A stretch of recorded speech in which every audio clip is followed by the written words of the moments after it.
Alrighty, we are catching up on a few recaps, had a bunch of races in a row. The first of which was LeMons South Fall at Carolina Motorsports Park. Now, where I went. This being the South, and there were a lot of American cars, good old, V8s, rear drive, muscle car, big old meats on the back back. how things used to be. That's right. Drum brakes. Yep.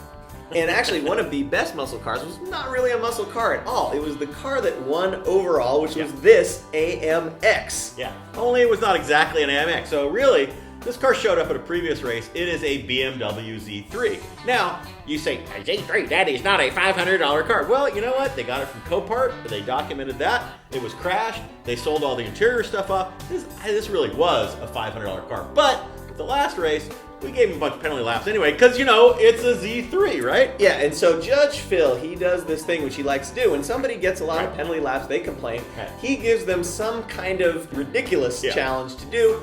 The team never does it because they've got a cheated Miata. They have no creative bones in their body. Exactly right. And the problem is solved. So what Phil told these guys with the Z3 to do, just make it into an American Motors AMX. knowing never gonna happen. Knowing that they're not going to do it. Yeah. What do these guys do? They go out, take tape measure, Z3, go out to AMX like, yep, all right. Made their own fiberglass body Yeah. panels. It was still a Z3 underneath, so it didn't suck like an actual muscle car, and they went around and they won the race going away. Yeah, totally awesome. Also, hella sweet, we have our parade every year in LeMons Camden. South Fall, the parade. That's right, totally great. Cars parade into downtown, the whole town comes out. There was like 3,000 people. Clearly there's nothing to do in Camden, but that was totally hella sweet. Another thing that was hella sweet, the Idle Clatter team That's really good. decided to go very meta LeMons and parody another one of their fellow competitors, Johan Samantha. Now, Johan, longtime LeMons guy, a lot of great themes. He's a neurosurgeon, and he's also kind of not right in the head. Neurosurgeon, like Ben Carson? Yeah, like kind of like I see a theme developing here. Kind of like the neurosurgeons are doing the surgery on themselves. Yeah. So Johan has had a lot of themes. Yeah. Dead rock stars, luchadors. Yep, that was one of my favorites. The members only 80s douchebag look. Yeah, so really good. Idle Clatter took all of those themes and put them all into one for this race. They even bought a Beetle, like Johan's old Beetle. Painted it just like his. And they did a complete Johan compilation in one team, and it was awesome. Yeah, it was really good. However, we must also have But Terrible. Yeah. And this one goes to the space shuttle, the Lunar Lemon team. So I just gotta say, I'm sitting in the tower, and I get this call over the radio, and the radio is, "Oh no, the Lunar Lemon is on fire! Oh no, it's driving backward across the track, and the driver has bailed out! Oh my god!" And I'm picturing in my mind, I have this scene of like a fireball shooting across the sky, thinking this is the most horrible tragedy. It was not nearly as dramatic in real life, sadly. Here's what it really looked like. Ground control to Major Tom. Take your protein pills and put your that's not going to be the next Jerry Bruckheimer blockbuster. Yeah. Heroic Fix went to Diplomatic Immunity. They had a relatively modern 90s Mercedes. First timers. We always like it when guys, don't get scared off by how horrible LeMons is on their first time. Or how horrible 90s Mercedes are. Exactly. Yeah. So, as you will read on the internet, indestructible, cannot kill these cars. Oh, yeah.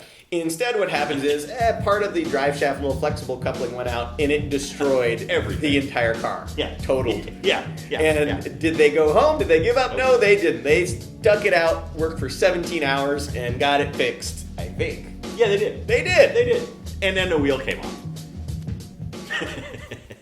Organizer choice went to Boondoggle Racing. Yeah, these guys, this took them 2 years to build. It's a Miata. It's a pretty fast car. They made it into the Corvette Summer Corvette. Man. Did such a good job on it. Spray foam, metal flake paint. Incredible. I mean, spectacular. And then they took it out there, and they almost won Class B. I mean, they were really running hard. So speaking of loopholes, Miatas, as a rule, along with the Class 30s, are pretty much Class A. Yeah. It's a given. It doesn't matter how crappy it is. Yeah. Now, this was Want to know how to get in Class B? Yes. You take your Miata into the Corvette Summer version of a Miata, and you will wind up in Class B and have a chance at winning. If they had exploited that loophole to dominate Class B, fabulous.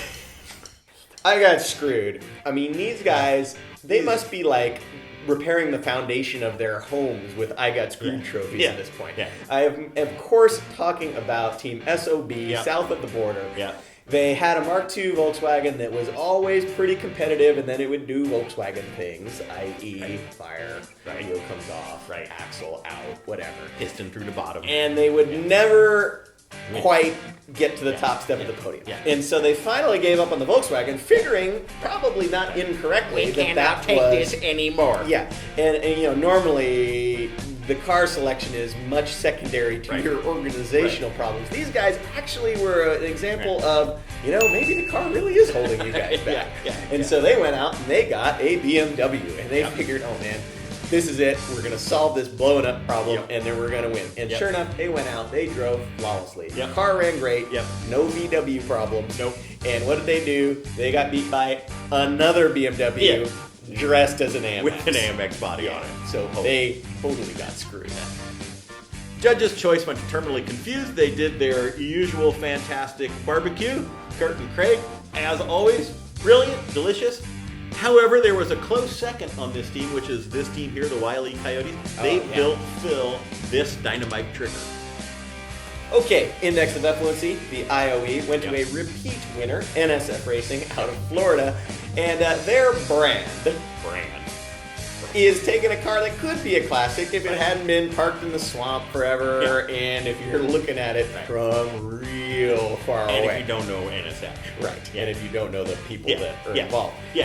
Anyway, this car fits right into that theme real well. It's a Pontiac LeMons, or was it a Tempest? Aren't they the same? Whatever. Yeah. It's a really crappy Econo box Pontiac. Yes, it was also the basis for the real GTO, which somehow is a revered classic collectible muscle car. Which was a really crappy Econo box with a way too heavy motor. Yes. So what these guys did was they took that, they figured, okay, we can put a 600-footer paint job on it just to piss off guys on the internet. And it needs a drivetrain. It's got a 6-cylinder that's seized. What do we have over here in the bushes? It's a 301 that we don't even know if it runs. Like, well, should we at least change the oil?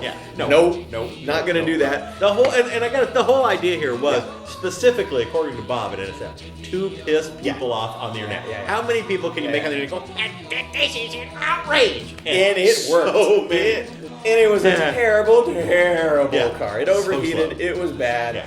But it ran. It ran kind of the whole time and racked up enough laps. IOE.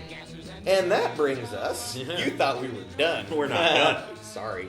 That brings us to the IOEE, which is a new thing that we're going to try out. This, of course, is the Index of Effluency for electric cars. And, you know, it's 2016. Electric cars are a thing. Like, you can't deny it at this point. Like, the Tesla is the greatest car in the world. I mean, there's really no question. And so the problem is you still have a lot of knuckle draggers out there saying, you will never stop me from rolling coal. And they have this whole idea that electric cars are somehow a pain in the ass. And the reality is the Tesla, the Nissan Leaf, totally work like normal cars.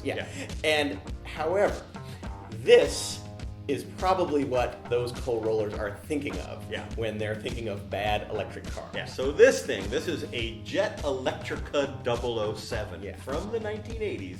Possibly even the late 70s. I don't know. It was terrible. It's run on, I think, 16 deep cycle lead acid marine batteries. It's got a top speed of about 40 miles an hour. Curb weight, 7,200 pounds. And this was supposed to revolutionize, in Carter era America, this is going to revolutionize the automotive industry. So terrible. So these guys found one, I think it was in a museum. I think it was in a car museum. Oh, man. Yeah, and I hope you're going to preserve this piece of history. Yeah, we are. We are. Yeah. They realized before the race had even started, smartly, that they wouldn't be able to recharge this thing on the fly because it takes 2 hours to recharge all 27 batteries in this thing. So they had to do hot swapping. Granted, each battery is 85 pounds. They have to individually take each one.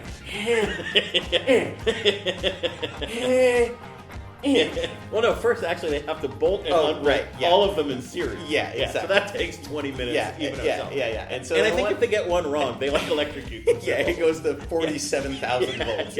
Don't connect that to that. So the best thing about all of this is it turns out, unbeknownst to any of us or them, fire ants Yeah. love electrical fields. Yeah. So of course every fire ant in the entire state is like, hey, here's the great. So you'd go over there, and these guys would be like, okay, gotta charge the battery. Oh, okay. And they'd go like running off, slapping at themselves. They were all covered with welts. And they ain't tell me. Like, It oh, was you fantastic. must have just come from charging up the batteries. didn't you? Yeah. Theoretically, this car had like a 60-mile-an-hour top speed. Right. But if you do that for more than 3 seconds, the batteries overheat and the motors overheat, Yeah. and the whole thing explodes, and then the fire ants get you. Yeah. So they had to effectively run 40 miles an hour max, Yeah. and they couldn't do more than about quarter throttle all the way around the track. Yeah. And their 10-lap stints, which they thought they would get out of batteries, Yeah. really, I think they got down to 4, was what the car could really Yeah. get.